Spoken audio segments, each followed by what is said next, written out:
Oh,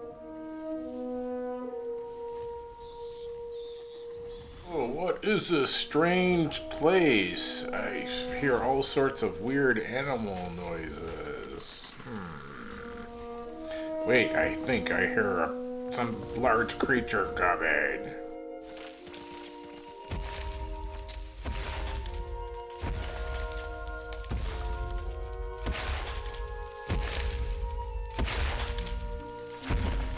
Oh my gosh, look at this! All these dinosaurs, it's incredible! They do move in herds!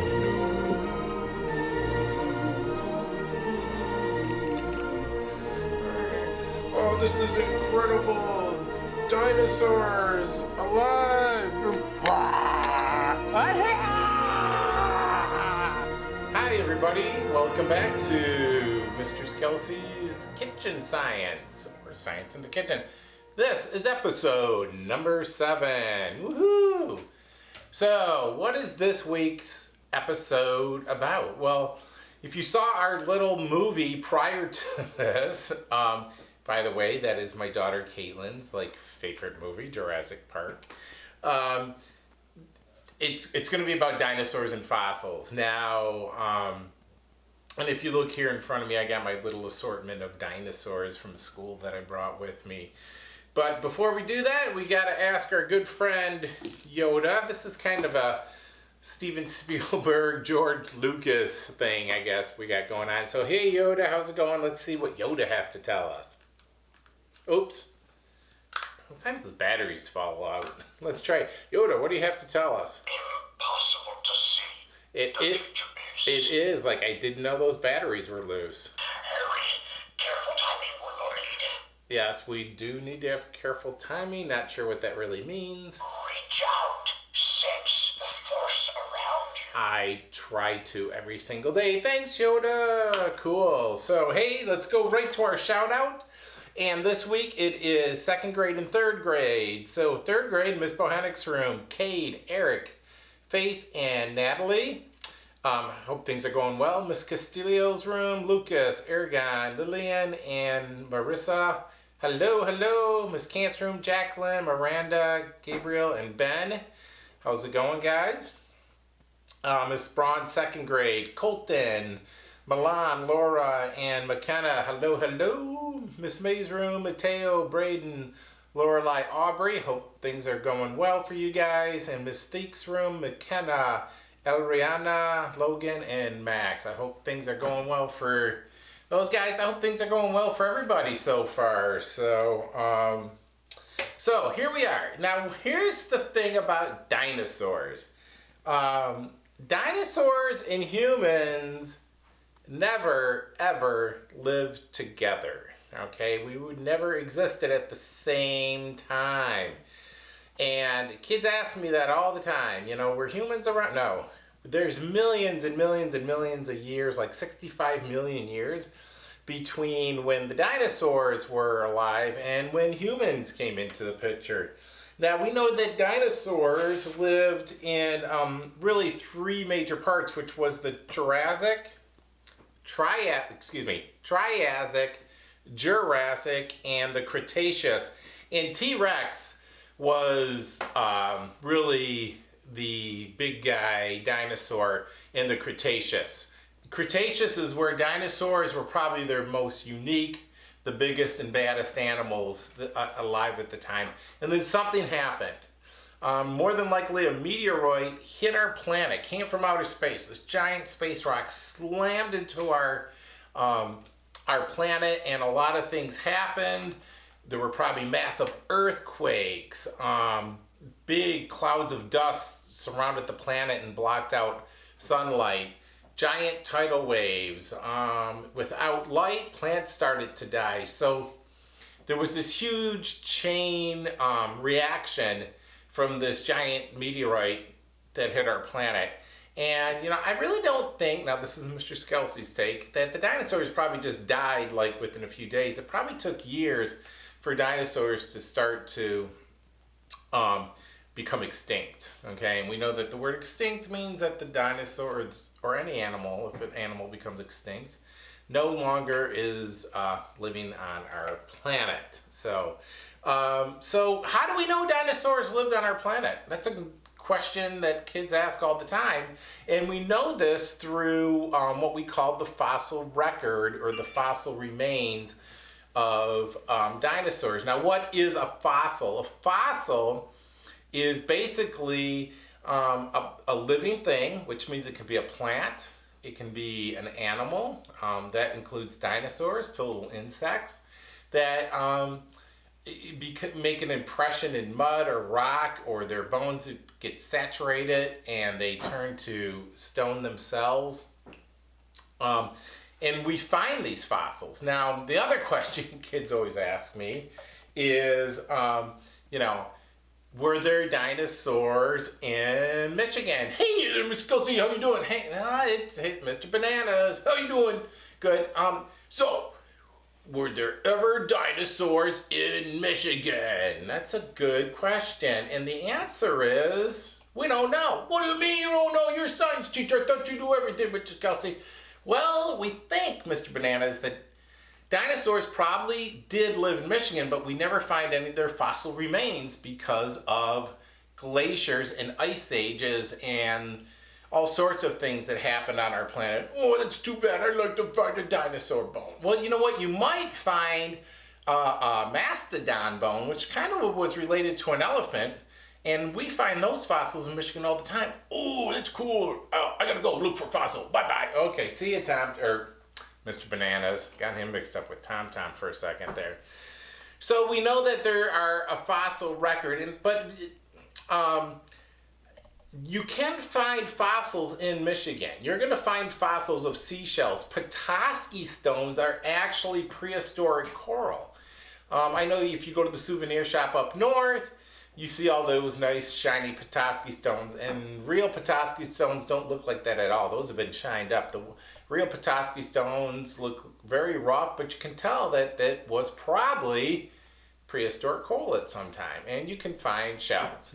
All right, I'm going to show you guys how to make an impression, which a lot of fossils are exactly that. They get, something falls in mud or sand, and then over millions of years, 10,000s of years, whatever, doesn't always take millions of years. It can sometimes just take, thousands of years for a fossil to form. So let's just say this clay is going to be our sediment, okay? And all we're going to do is take a shell, that's just a broken shell I had around the house, and we're going to press it into the clay. And if I pull it out, you can see the impression that the shell made. It's not a real fossil, but it gives you an idea of how fossils are made. All right, our next little activity is to make another impression, and all you need is 2 pieces of paper and some leaves. Went outside my yard and I got a couple of leaves and a little dried up pine cone thingy. And what I'm going to do now is I'm going to take a second piece of paper and put it on top. Okay. And I'm going to take 2 crayons and I'm just going to rub right over the paper.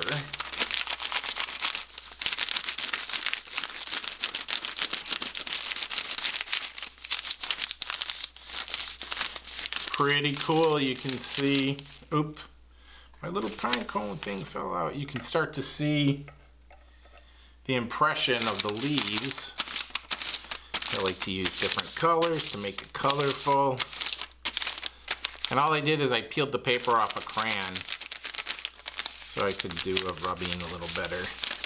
And even our pine cone showed up pretty good. So these are just impressions. Now when I lift this back, you can see the leaf and the impression. So another way that you could show how a living thing leaves an impression.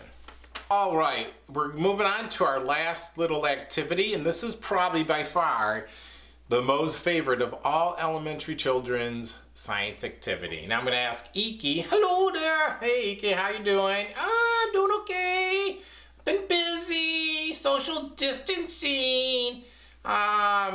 Just hanging out, you know, with all my elephant buds. So, well, I hope not a big group. Oh, no. Social distancing for elephants, too. Okay. Hey, can you give me a hand today? Yes. Yeah. Love to help.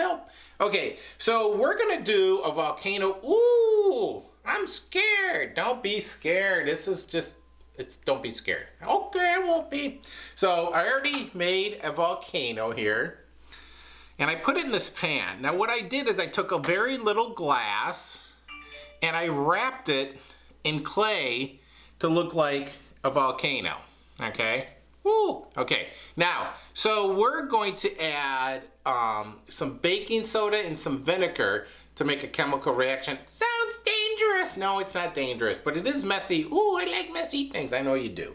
So, can you hand me the baking soda, Iki? Yes. Okay, thanks, Iki. Let's put some baking soda in there. Oh, how much? I don't know how much, Iki. Let's just put a couple scoops in. How's that sound? Sounds good. Okay, now, I gotta go. Bye. Oh, Iki. Yeah, Iki's weird like that. Sometimes he just like, I'm done. You think he went on to stick around to see what was gonna happen. So I put baking soda in. Now I'm just gonna pour some vinegar in here. And we should get some kind of reaction. You know what? Hang on, I'm gonna put this in a glass. Okay, so I'm just pouring some vinegar in a cup to make it a little easier. Now, the vinegar is an acid, baking soda is a base. And when they two get together, they're gonna have some kind of reaction. And let's see what happens. Whoa, check that out, man. Pretty cool. Now, if I want to get even crazier, I'm going to add a little food coloring to my vinegar. Hang on. Okay, so I'm just going to add some red vinegar in there.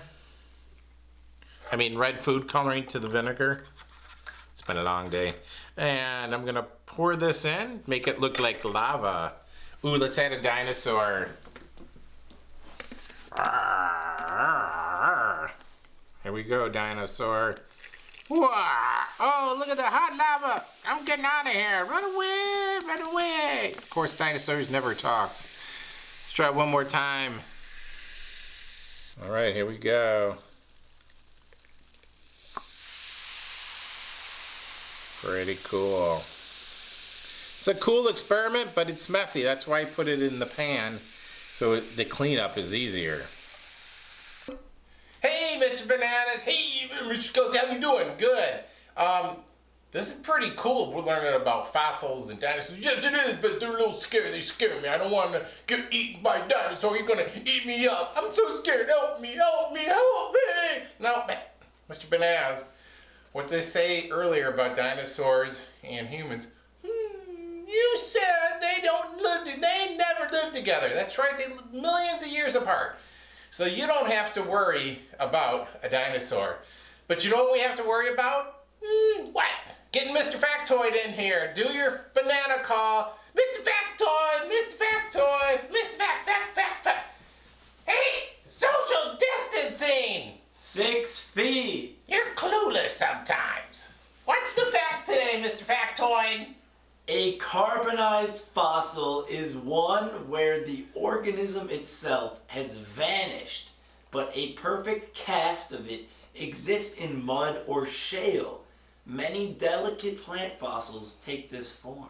That leaves quite an impression with me. Thanks, dinosaur human, for all you paleontologists out there.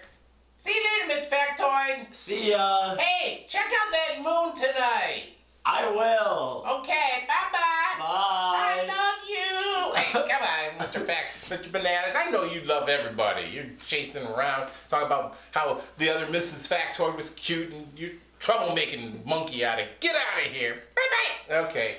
Mr. Factoid gets carried away, or maybe I get carried away. So, cool. All right, so this week we were talking about dinosaurs and fossils, and since we were dealing with animals, even though they were extinct, I think one of the things we should thank are our pets and during this whole crazy COVID-19 thing. If it wasn't for my dog Sam and for our family, it might be a little more stressful. Sam is a good dog. So thank your cat, thank your dog, thank your goldfish. It may sound silly, but our pets really help us get through some hard times. So I miss you guys, I love you guys, and I'll see you next week.